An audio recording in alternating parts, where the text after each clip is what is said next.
Good afternoon, Ms. Mitchell.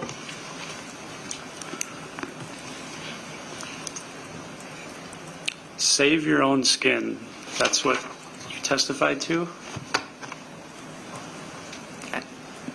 If I use those words, Well, Mr. DeCray asked you and you agreed, is that correct? yes, Okay, so how do we know you're not saving your own skin right now? I think I just explained that. Ms. Mitchell, you were with Officer Sternhagen for roughly 37 and a half minutes. Would you dispute that? Adding in the drive time that was edited out of the video. If that was the officer whose car I was in, I don't remember all the names, but I would not dispute that. 37 and a half minutes from the time you were ordered to the ground till the time you walked into that cell. You understand that? Yes, 0 times in 37 and a half minutes did you mention you were there out of concern for Carol Mitchell.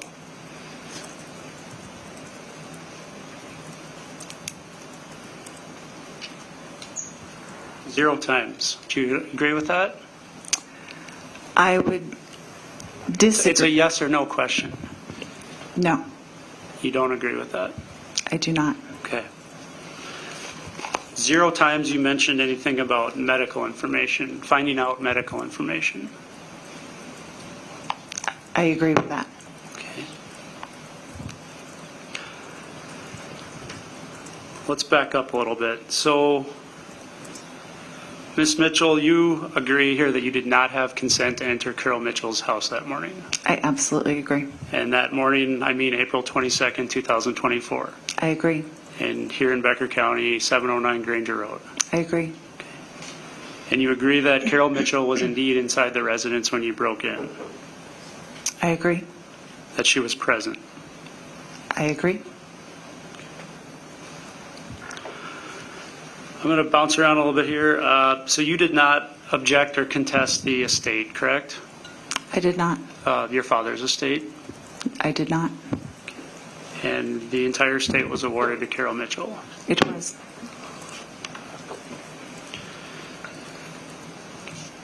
And you heard the testimony yesterday, correct? Yes. Your Aunt Nancy, Yes. she testified that you, in her opinion, you were honest and trustworthy. Yes, I heard that. Okay. And you just told us that you act with integrity and you believe you are an honest person. I qualified some exceptions, but generally, yes. But you also obviously admitted to lying, claiming to be lying to officers repeatedly. Yes. Ms. Mitchell, I want to circle back to the internment argument.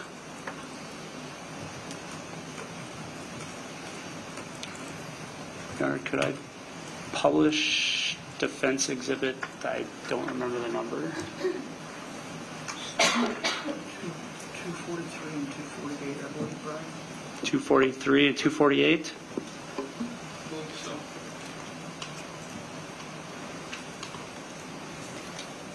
So, Ms. Mitchell,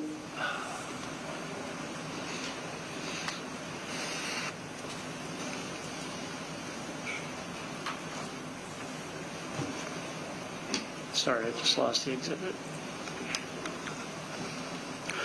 All right, I'm just going to ask you, you read those text messages? I had. Okay. I'm done with the publishing, Your Honor. If I could take down the... You understand that the Carol Mitchell's initial text that started all this said that they are going to call me. She thought it would be April, but they are going to call me. I can't see it, but that sounds correct. Is it? And then when she informed you later on in the other exhibit, which... We're more than happy to help you get the exhibit up, Your Honor. We'll just fast forward. Is this 240?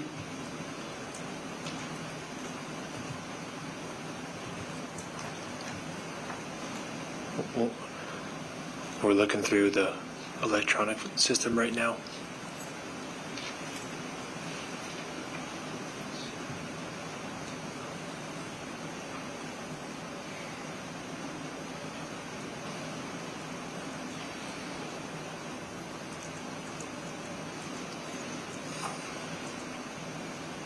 It's both gray. It's double, girl.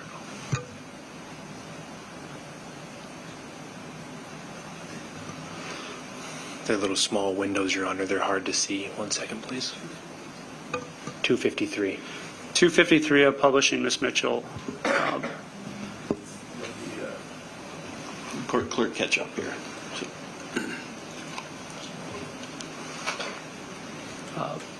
Ms. Carol Mitchell tells you that, quote, David Donnerhauer funeral called me, correct? Yes. And so I guess my question is do you believe with, all the situations you've given us and presented us with the history, do you believe that it's possible that Carol Mitchell thought this had to be the day based on the tenor of the conversations from the funeral home? Yes, that's why I called them to confirm and then told her that it could actually be other days. And I'm not discrediting the pain that you felt, Ms. Mitchell, I assure you. I'm merely asking is, do you agree this was the disease that caused this miscommunication? Yes.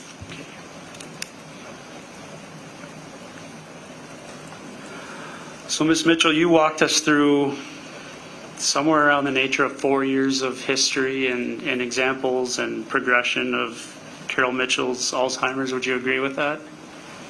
Yes. Roughly. And then we had the argument over your father's ashes, the internment. Yes. And you said that you were upset and, quote, needed a break.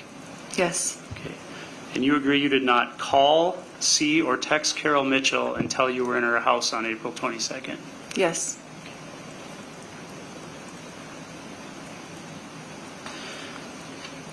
Let's talk about the medical information. So, first of all, who gave you permission to access Carol Mitchell's medical information?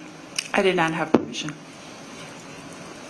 And you, on April 20th, you read something that was very concerning to you.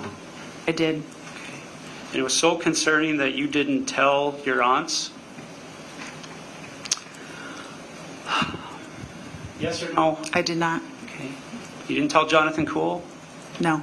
Didn't tell Pat Muxfield? No. Didn't even try to reach out to Carol? No.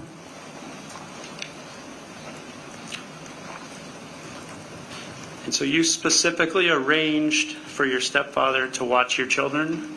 Yes. Okay, and so when you were arrested, that created a little bit of a problem in terms of getting back on time?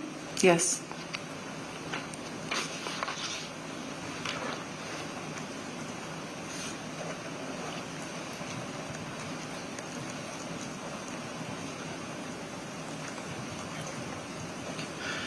And so your biggest rationale for what you characterize as deceiving, lying to law enforcement is that you didn't want Carol to get upset with your statements. That I thought if we calmed it down, she would drop the charges. Sure. But the problem with that story is that you were with the officers much longer outside of her presence than with her presence, right? And you continued the story. You repeatedly said you were there to take your dad's things, even when Carol wasn't present. Correct? Correct.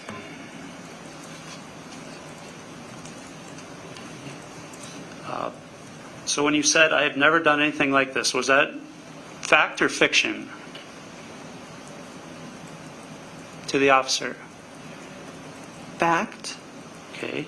When you said, you're going to find out I'm a military commander, for God's sakes, was that fact or fiction? Fact. Okay. What was the purpose in telling him that? I think that's when it was dawning on me that, just any interaction with police, I would have to tell, and And also, I think it was just like, I'm not this crazy person. And you said that, and that was a fact. That was a fact. That was the truth. Correct. And intertwined with that same sentence, you said, there's just a couple of my dad's things I came to get.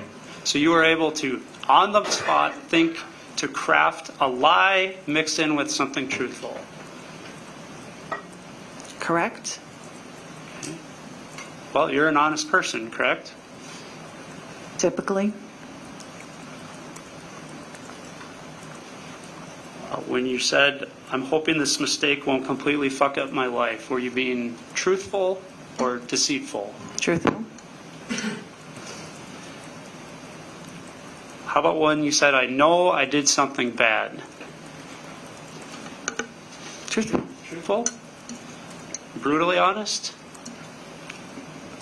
I had scared Carol out of her mind. That was horrible.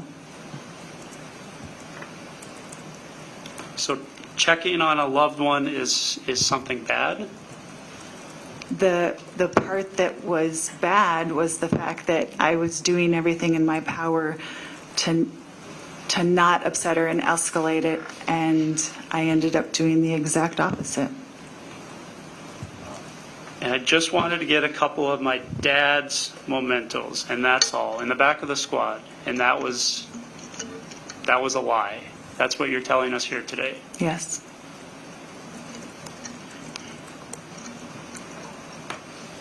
Such a lie that you were able to come up with the next sentence and say a couple pictures and maybe one of his flannel shirts. You were able to spin that on the spot and come up with the items.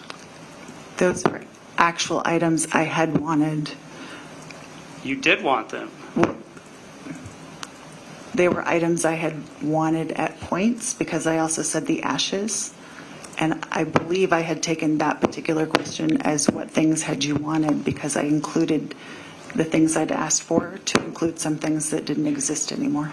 And then later on, when Officer Wolfe questions you in the back of the squad, asks you about the laptop, you went out of your way to say, I just wanted to get a couple things before anything else gets destroyed. And you were able to spin that on the spot? I don't recall saying that. But If it's on the body yes. camera, would you agree you said it? If it was on the body cam, I would agree. Ms. Mitchell, I'll have you back up a little bit further away from the mic. Thank you. So when you were asked what got you to this situation, you said the ashes. Was that truth or fiction? So when I watch it, Just pick one, please. Truth or fiction? I was talking about to the point of the check, and that was truth.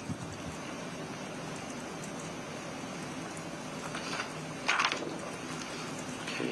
Now, you elaborately, eloquently described all the things you did in the house after you broke in with the crowbar. Is that fair to say?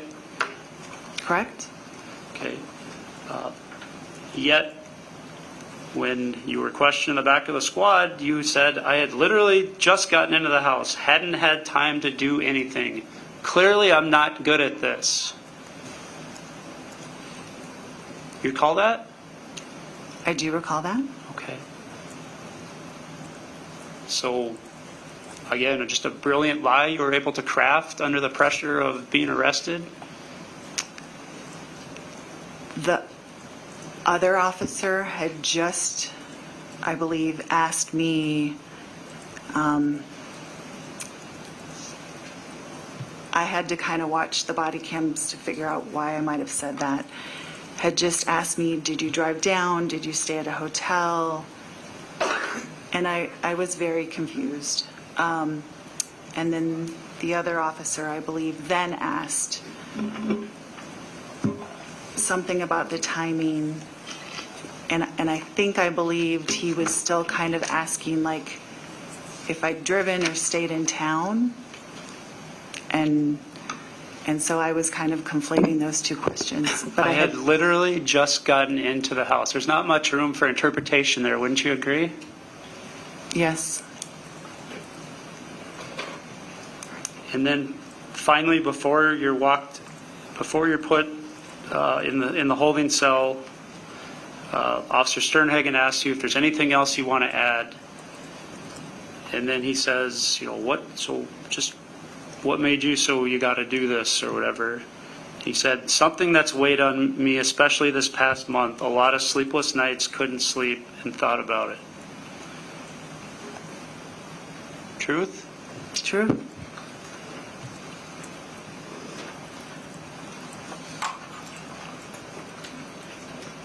And it was necessary to dress clad in all black to check on Carol Mitchell. I was dressed in all black. Were those military-issued pants you had on? It was a long underwear set that I bought at Target. And the stocking cap was necessary for a welfare check? I was trying not to be seen, and it was still April and cold outside. If I told you it was 49 degrees that morning, would you disagree with me? At 4 a.m.? That sounds about right. Okay. Is that stocking cap weather?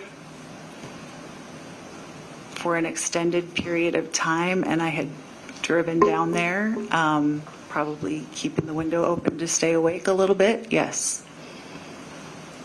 Well, you're meteorology, not me. Is that stocking cap weather? For me, for an extended period of time, yes. And your concern was not being seen by the neighbors, so you parked a block away. Yes. Tell us your stepmother's neighbors' names.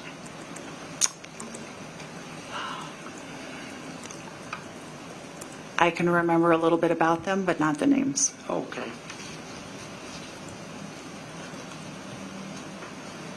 You don't dispute that you entered through the egress window? I do not. You don't dispute that you used a crowbar to gain entry? Or pry bar, excuse me. Yes. That pry bar right up there, that's yours? Yes. That's the one you packed Yes. before driving 220 miles? Yes. Okay.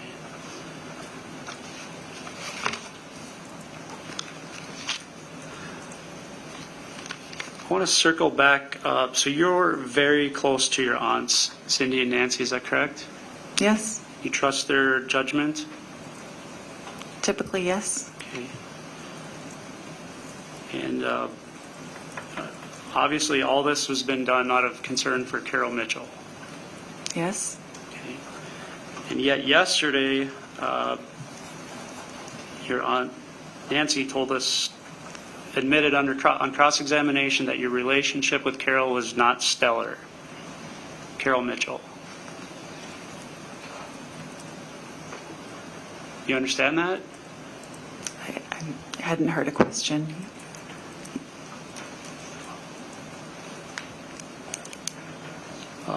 Your Aunt Cindy gave a statement to the defense investigator as well. Are you aware of that? Cindy Markey, I believe her name is? That is my aunt, yes. Okay. Would it shock you if she told the defense investigator that your relationship has never been good from day one? Would that shock you?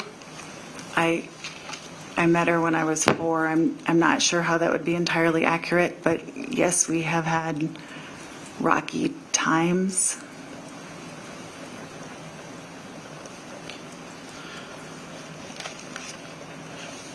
Let's talk about when you were in the house. Your testimony is that Carol Mitchell bumped into you when you were standing? Yes, Okay, so you're denying that you were laying next to her bed. I am. Okay, again, is this truth or fiction? Truth. And your testimony is that Carol Mitchell followed you downstairs with her knife? No, I heard her when I opened the door. I heard her. Would have been near the bottom of the stairs, and she would have been near the top of the stairs in the kitchen. And I heard her say she had a knife, so she grabbed it at some point in time. And you heard the 911 call, correct? I did.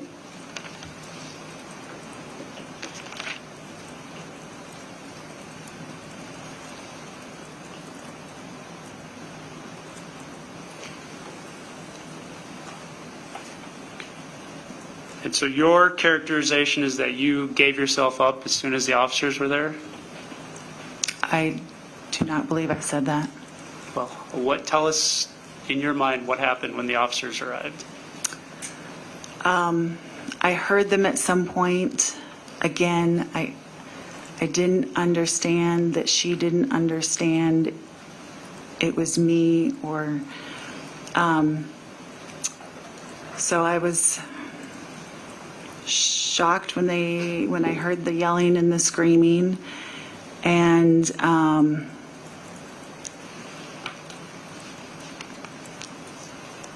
honestly, I was afraid. I didn't come out because being in the military, I mean, most people are wonderful. I was a little afraid to move or do anything. I kind of froze, to put it simply, because occasionally you have people, at least people I've worked, rare, but that are almost looking to shoot someone. You didn't want to get shot? And so I stayed in place until they came to that area. I opened the door and I stood there. And you brought the flashlight with you, of course? Yes, Okay, and your testimony is that that was already modified for your son and that wasn't for this trip? correct. I believe his name might have even been on the flashlight. And it was also necessary, of course, to throw in a pair of flashlight gloves for a welfare check? The flashlight gloves is what I primarily used. They're not as bright, so the other flashlight is actually very bright, and it was kind of a backup. I just hadn't taken my kid's sock off it.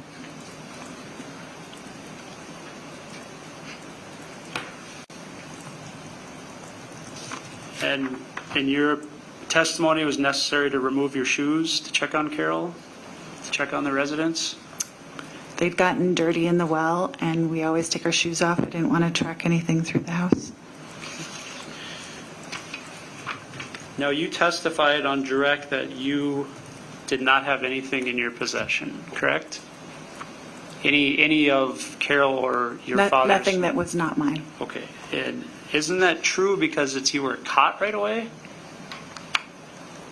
I had checked the whole house at that point, so I wouldn't agree with that. Okay, you had checked the whole house, but you told Officer Wolfe that you had literally just gotten in there. I would guess I'd been there about 10 minutes. But you went out of your way to tell him you hadn't had time to do anything. My main objective was the phone, and I had not gotten to that. Your other objectives were checking cat litter and deep freezes? If that's how you'd like to phrase that. That wasn't me phrasing it, that was your testimony. My objective was a welfare check. And yet, in 37 and a half minutes with Officer Sternhagen, you never mentioned that once. Objection asked and answered. Sustained. Ms. Mitchell will have you back up again. Thank you. Ms. Mitchell, when you started your testimony, you said that you retired from the military because of this, correct? I believe I said I was also eligible, but correct. Why? Why? Because of this? Correct. Because I was in a position with a boss in general who wasn't always the most supportive person, and this was also high profile. I was told it was a distraction. He was also going for a promotion at the time and didn't kind of want the taint of any of this associated with him. So he asked me to put in my resignation. And you don't feel that you have any personal accountability in that decision? It was clearly indicated to me that my life would be made very difficult if I did not. So, yes, I had a decision, but if you've been in the military, you kind of know that sometimes, even if you have a decision, you kind of don't have a decision. I don't know how to phrase that.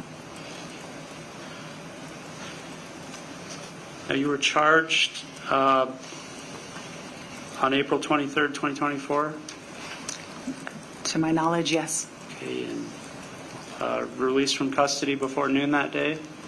I believe so. Okay, and within 3 hours, it was important for you to put out a Facebook post. Is that fair to say? Yes. A Facebook post that's completely inconsistent with the body camera footage in this case. Correct? Yes. Why did you craft that Facebook post? So originally, when I'd gotten in, I was told I'd probably be released that morning. And then my arrest leaked to the media and it blew up, and I got to watch my life unfold on the jailhouse television. Was there some political preservation involved in your Facebook post? No, I wanted people to at least understand that all the craziness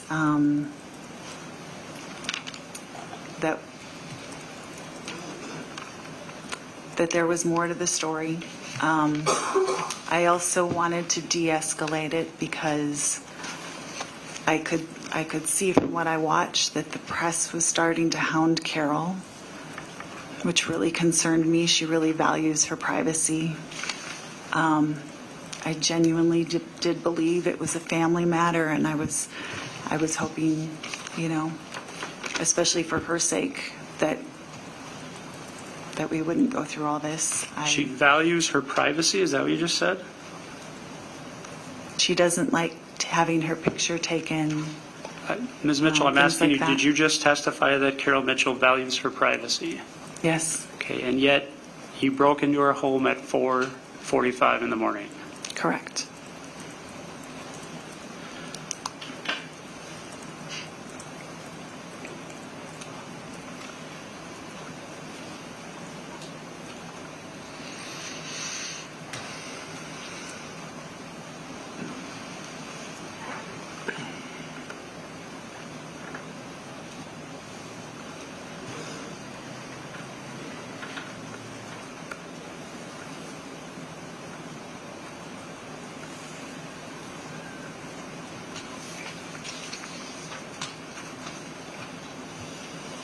Just one moment, please.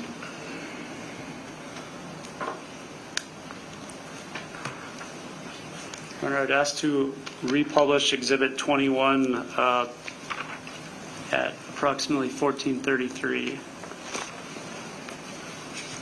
All right, you may.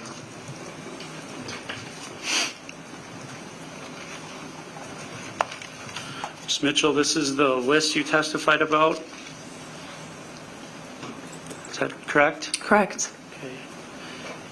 Okay. In your testimony, if I understand it, was you're claiming that the line delete texts and contacts actually means to make sure that Carol Mitchell hadn't deleted contacts?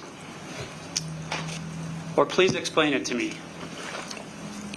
Yes, and I think one of the officers even testified that she had just added my contact back in March, but I mean, my contact had been in there for forever, so I think that ended up being a valid concern.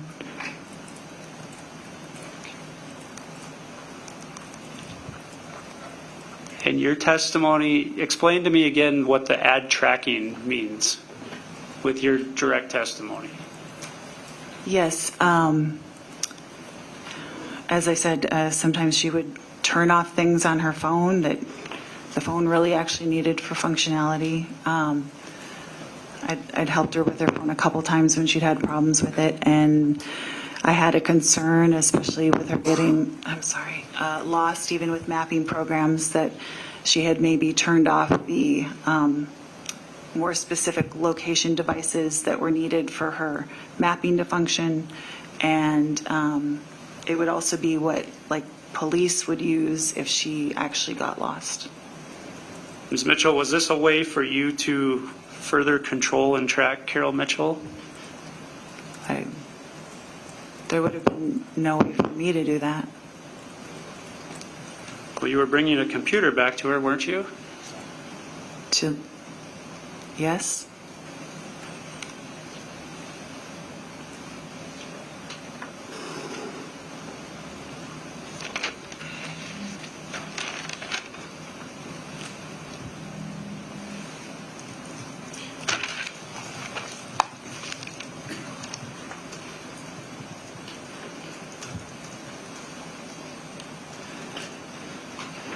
Now, you've testified about watching Carol Mitchell's progression over the years. Is that fair to say?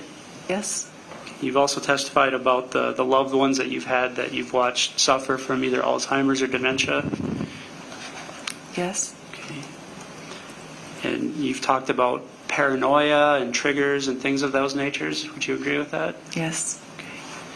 Yet, fully aware of all that, fully aware of Carol Mitchell's Alzheimer's, you still made a decision to break into her house that morning.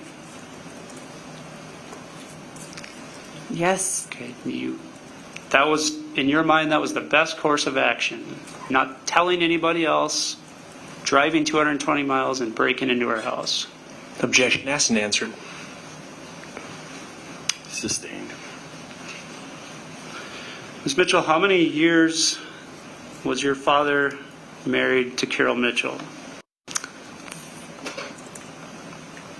They were just about to have an anniversary before he died, and or after. So I think that would have been the 40th. So I believe 39 years.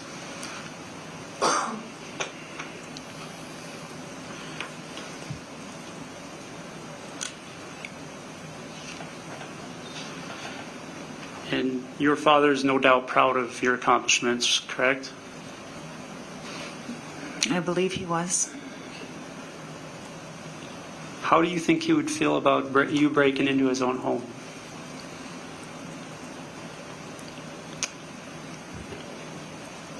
I think he would be very sad by this whole situation, and that he would support me because he loved Carol, and even if I did it the wrong way, he would have wanted me to do my best to take care of her.